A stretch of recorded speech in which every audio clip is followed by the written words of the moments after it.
Hello, magluluto po tayo ng pansit canton. Lagyan na po natin ng mantika. Lagyan na po natin yung bawang.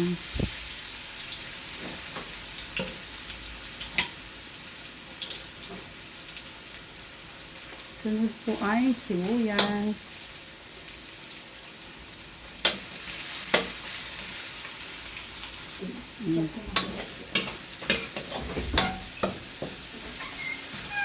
Pag brown na po yung bawang at medyo maamoy na mabango, yung amoy aroma, ilagay na rin po natin yung karne.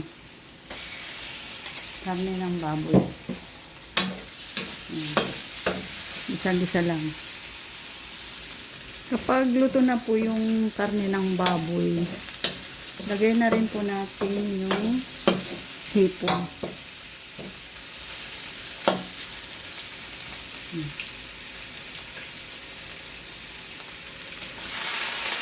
Lagyan na po natin yung hipon.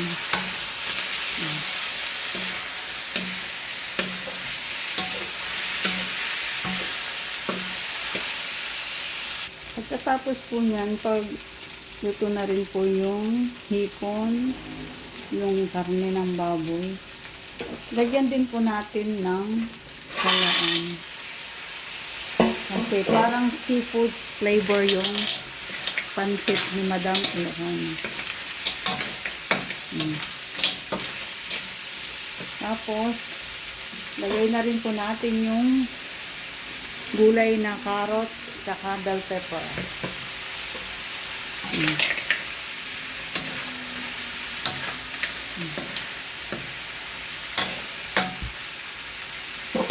Lagyan din po natin ng pampalasang toyo. Tapos lagyan natin ng paminta.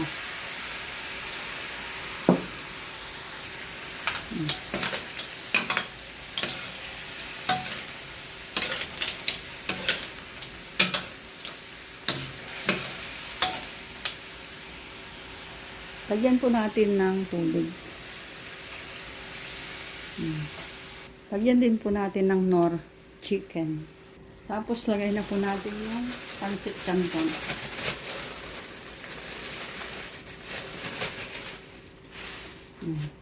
Yan na po yung pansit canton.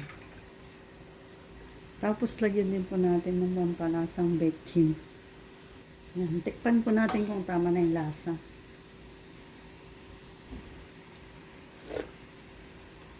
Wow, ang sarap.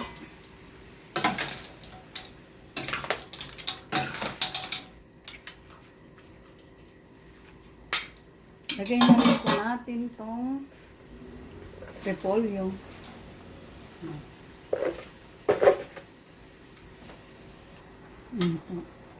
Halo-haloin lang po natin para maluto po yung repolyo.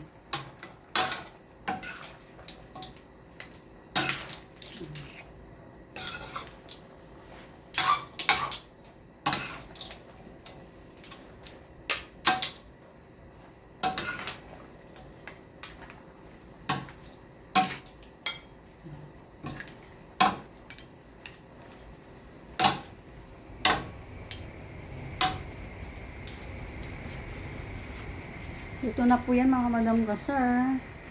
Kain na po tayo. Thank you for watching. Bye-bye. Pansit Canton Seafoods.